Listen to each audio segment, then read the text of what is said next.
Our Bible word is 1 Thessalonians 4 verse 9. But concerning brotherly love, you have no need that I should write to you, for you yourselves are taught by God to love one another. So this is Apostle Paul writing to the Christians in Thessalonica. And let's look at the historical context of 1 Thessalonians. Paul was on his second missionary journey.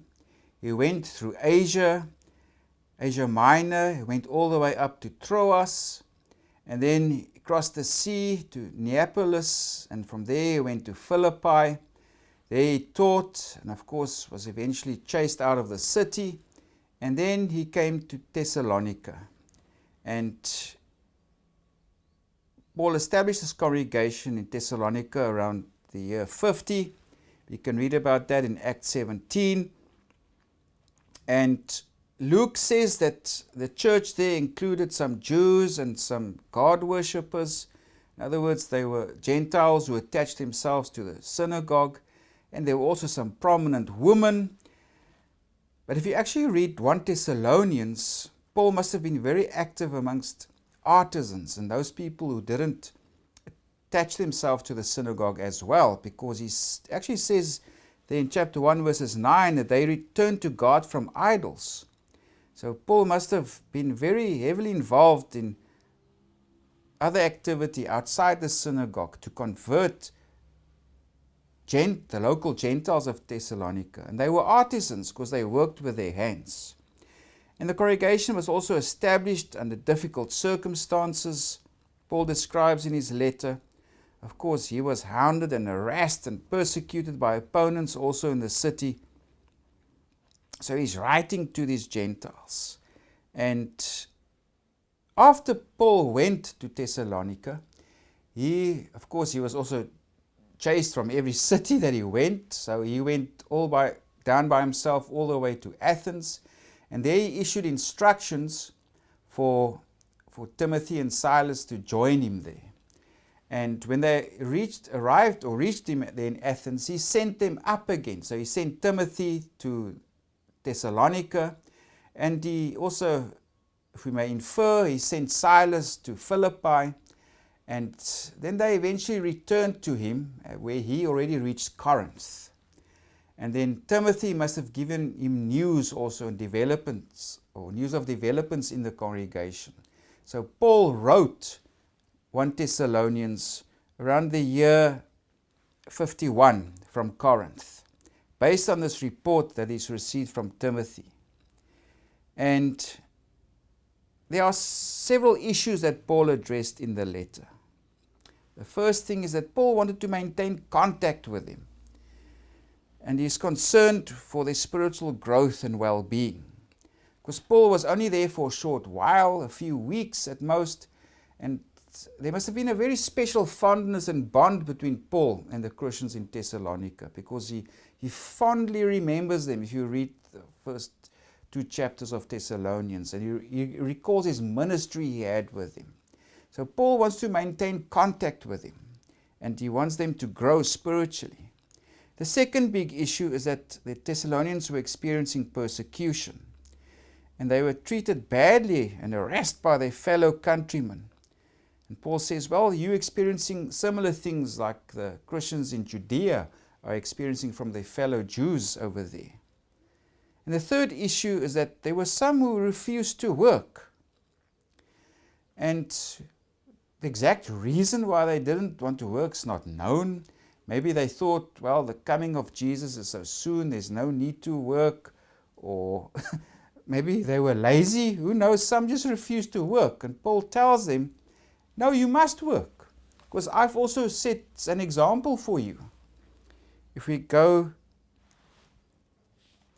to chapter 2, verses 9, Paul writes there, for you remember, brethren, our labor and toil, for laboring night and day, that we might not be a burden to any of you, we preach to you the gospel of God. So Paul is telling them, when I was with you, I worked with my own hands. And Paul's addressing these other artisans. And he probably, when he taught them the gospel, they were probably sitting in a room somewhere working, working their trades, whatever it may be. So Paul is admonishing these oaks who don't want to work. And remember my example, I worked when I was there with you. And another reason Paul wrote this letter is also to address issues of sexual immorality. And there was especially adultery going on. He was addressing the men. He's saying, leave the wives of your brothers alone. So there was this problem that Paul addressed. Well, you must remember, back for the pagan world, there was no strong norms in terms of morality. So when they came to Christianity or the Christian faith, their behavior was, no, you must do it right now. You can't just carry on what you've been doing before. You are children of God, and you must behave in a proper way. And the next thing Paul addressed was issues around the parousia, or that's the return of Jesus. There were some who were concerned about some of their fellow believers who died, and they were wondering, are they going to miss out now when Jesus returns? Are they going to miss out? Are they going to miss this? And Paul says, no, the dead in Christ will rise first. And also part and parcel of this is that they must be prepared for the parousia, for the return of Jesus, that Paul also addresses. So these are the main issues that Paul addresses. He addresses mainly artisans, people who worked with their hands, who came from a pagan background. And now, of course, they are immature still. They must abandon their pagan ways, their previous lives that they lived, and their faith and their understanding in the Christian context needs to be strengthened. And that's why Paul writes his letter to them. So now if we narrow in on our textual unit, that is chapter 4, verses 9 to 12. And that is on brotherly love and self-sufficiency. So Paul just addressed the issue of sexual morality, and now he addresses them on, especially these people who do not want to work. If you go to verse 9, he says, but concerning brotherly love, you have no need that I should write to you, for you yourselves are taught by God to love one another. So what's this issue between love and brotherly love, etc.? But the main issue here is also work, that they must remain active. In verse 10, and indeed you do so toward all the brethren who are in all Macedonia. But we urge you, brethren, that you increase more and more. So they are engaged in love with other Christians in this province of Macedonia. That's where Thessalonica was.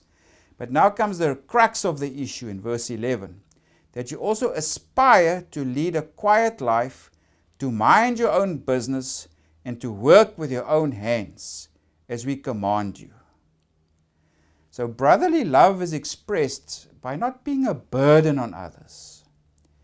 You cannot form part of the Christian fellowship and think that everybody must just take care of you. You cannot stop working. And Paul is also saying here, you cannot live like this because outsiders, you also have a responsibility. The image you create towards outsiders, they look at you. If you go to verse 12, that you may walk properly towards those who are outside, and that you may lack nothing. In other words, don't be a burden on the congregation. Don't be a burden to society. Work with your own hands. You cannot just stop working because you now are a Christian or for whatever reason that they stopped working. So part of this brotherly love is don't be a burden to the congregation. Contribute, live your own quiet life. Look after yourselves. Be self-sufficient. And also don't create a bad impression to others outside, because that also communicates certain values to other people. You guys are lazy. You just want to sit around all day doing nothing.